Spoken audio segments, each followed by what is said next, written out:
എന്ന് പറഞ്ഞിട്ടുള്ള ആ ഒരു സിനിമ ഭയം ഭക്തി ബഹുമാനം എന്നാണ് സൂചിപ്പിക്കുന്നത് ആ ഒരു പേരിൻ്റെ. അതിൻ്റെ ഒരു ഷോർട്ട് ഭാഗമാണ് ഈ ബബ്ബ എന്ന് പറയുന്നത്. അപ്പോൾ ഈ ഒരു സിനിമയുടെ ടീസർ ഇപ്പോൾ പുറത്തിറങ്ങിയിരിക്കുകയാണ് 6 മണിക്ക്. ഇതുവരെ ഉണ്ടായിട്ടില്ല എന്നുള്ള രീതിയിലാണ് ഒരു ചരിത്രം സൃഷ്ടിച്ചിരിക്കുകയാണ്. കാരണം ട്രെയിലർ ലോഞ്ചിങ്ങിന് വേണ്ടിയിട്ട് ഒരു ഫാൻസ് ഷോ വെച്ചിരിക്കുകയാണ്. അപ്പോൾ എറണാകുളത്ത് തിയേറ്ററിലാണ് ഈ ഒരു സംഭവം നടത്തിയിട്ടുണ്ടായിരുന്നത്. അപ്പോൾ ട്രെയിലർ ലോഞ്ച് കഴിഞ്ഞു, ഒപ്പം തന്നെ ട്രെയിലർ പുറത്ത് വിട്ടപ്പോൾ ഏറ്റവും കൂടുതൽ ഒരു സംസാരമായിരിക്കുന്നതെന്ന് വെച്ച് കഴിഞ്ഞാൽ ദിലീപ്, ജനപ്രിയ നായകൻ ദിലീപിൻ്റെ സിനിമ കാണാൻ തിയേറ്ററുകളിൽ ആളില്ല എന്നുള്ള ഒരു സംസാരം പൊതുവേ ഉണ്ട്. അതെല്ലാം മാറ്റിമറിച്ചുകൊണ്ട് തന്നെയാണ് ദിലീപേട്ടൻ്റെ ഏറ്റവും പുതിയൊരു സിനിമയായിട്ട് വന്നത് ഇപ്പോൾ പ്രിൻസ് ആൻഡ് ഫാമിലി എന്ന് പറഞ്ഞിട്ടുള്ള ആ ഒരു സിനിമ. ഗംഭീരമായിട്ടുള്ള വിജയമാണ് സിനിമാ തിയേറ്ററുകളിൽ. 50 ദിവസം വരെ ഓടി ആ ഒരു സിനിമ തിയേറ്ററുകൾ വിട്ടുപോയത് എന്നുള്ളത്. അപ്പോൾ ഈ ഒരു സിനിമ ഇപ്പോൾ OTT റിലീസാണ്. അതിനുശേഷം വരുന്ന തിയേറ്ററുകൾ മൊത്തത്തിലൊന്ന് കുത്തിമറയ്ക്കാൻ വരുന്ന ദിലീപ് തിരിച്ചു വന്നു എന്നുള്ള ആ ഒരു ഇതിൽ വരുന്ന പുതിയൊരു സിനിമയാണ് ബബ്ബ എന്ന് പറഞ്ഞിട്ടുള്ള ഈ ഒരു സിനിമ. അപ്പോൾ ഇതിൽ പൊതുവേ കുറച്ച് നാൾ മുന്നേ സംസാരിച്ചിട്ടുണ്ടായിരുന്നു വെച്ചാൽ ലാലേട്ടൻ ഈ ഒരു സിനിമയിൽ ഗസ്റ്റ് റോളായിട്ട് ഉണ്ടോ എന്നുള്ളതാണ് ഏറ്റവും കൂടുതൽ നോക്കി കണ്ടിട്ടുണ്ടായിരുന്നത്. അപ്പോൾ നമുക്ക് ഇതിൻ്റെ ഒരു ടീസർ പുറത്ത് വന്നിട്ടുണ്ട്. ബബ്ബ എന്ന് പറഞ്ഞ ടീസർ വന്നിട്ടുണ്ട്.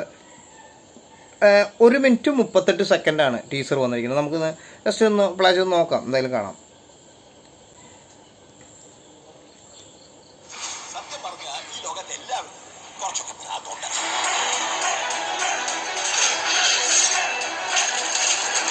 മാസ് മഡ്നസ്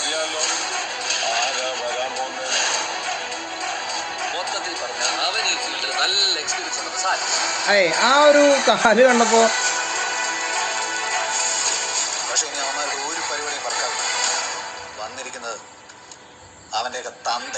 വിനീത് ശ്രീനിവാസന്റെ ഒരു പൊളി സാധനങ്ങൾ ഉണ്ടെന്നുള്ളതാണ് കേട്ടോ.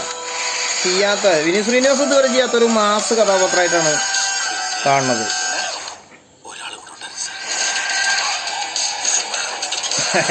ആൾക്ക് പിന്നെ ധ്യാൻ ശ്രീനിവാസന് പിന്നെ ഒരു മാറ്റം ഇല്ലല്ലോ.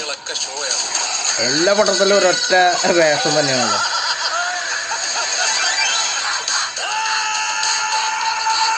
പൊളിച്ചടുക്കിയിട്ടുണ്ട് കേട്ടോ. പണ്ടാര അഭിനയാണ്. വന്നു ദിലീപേട്ടൻ വന്നു, ജനപ്രിയം വന്നു.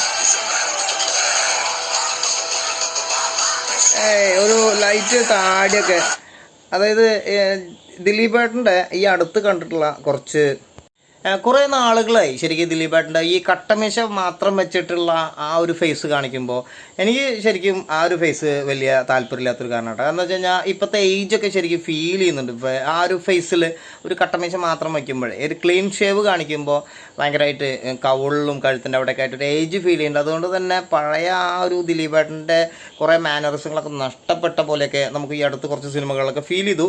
പക്ഷേ എങ്കിലും കൂടിയിട്ട് ഇപ്പോൾ ഈ അടുത്ത് പ്രിൻസ് ആൻഡ് ഫാമിലി എന്ന് പറഞ്ഞ സിനിമയിൽ ഇത്തിരി കൂടി ഒരു മെച്ചപ്പെട്ട രീതിയിലുള്ള ഒരു ഇതായിട്ടാണ് നമുക്ക് തോന്നിയത്. അപ്പോൾ ഇതിലിപ്പോൾ ഒരു ലൈറ്റ് താടി ഉണ്ട്, അതുപോലെ തന്നെ ഹെയർ സ്റ്റൈലിലൊക്കെ നല്ല ചേഞ്ച് ആയിട്ടുണ്ട്. നമ്മൾ ഇഷ്ടപ്പെടുന്ന രീതിയിലുള്ള ഒരു ദിലീപേട്ടൻ്റെ ഒരു ഫിഗറായിട്ട് നമുക്ക് കിട്ടിയിട്ടുണ്ട്. അപ്പോൾ അതിൽ വരുന്ന സ്മൈലൊക്കെ നല്ല രസമായിട്ട് തിരിച്ച് കിട്ടിയിട്ടുണ്ട് എന്നുള്ളതാണ്. നമുക്ക് നോക്കാം.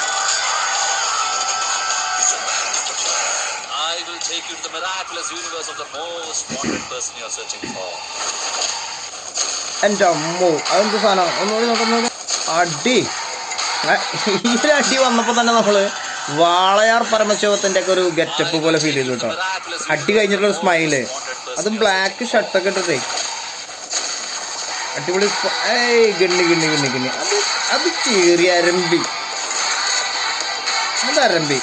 കുറെ നാൾക്ക് ശേഷം ഒരു സാധനം കിട്ടി. വീണ്ടും സന്ധിക്കും വരയ്ക്കും വണക്കം. അത് ബബ്ബല്ല, അത് പൊളിക്കും. ഇത് വേറെ ലെവലായിട്ട് കേട്ടോ. കാരണം കുറേ നാളുകൾക്ക് ശേഷം ദിലീപേട്ടൻ്റെ ഒരു തുറന്ന ചിരി സ്ക്രീനിൽ കാണാൻ പറ്റിയെന്നുള്ളതാണ്. എന്തായാലും പട്ടത്തൻ്റെ ഈ ഒരു ടീച്ചറിൻ്റെ ഒരു ഗുമ്മ് സിനിമ കാണാൻ ഇഷ്ടമില്ലാത്തവർ വരെ, ഹേറ്റേഴ്സ് വരെ പോയി ടിക്കറ്റ് എടുക്കും എന്നുള്ളത് ഗ്യാരണ്ടി തന്നെയാണ്. എന്തായാലും പൊളിച്ചുണ്ട്. ചെറിയ സാധനം ഇറക്കി വിട്ട് നല്ല പണി അറിയണവനാണ് ഇത് എടുത്തിരിക്കുന്നത് എന്നുള്ളതാണ്. അപ്പോൾ ലാലേട്ടനൊന്നും കണ്ടിട്ടില്ല, നമുക്ക് നോക്കാം ലാലേട്ടൻ ഉണ്ടാവും എന്നുള്ളത് നമ്മൾ പ്രതീക്ഷയിലാണ്. Okay, thank you.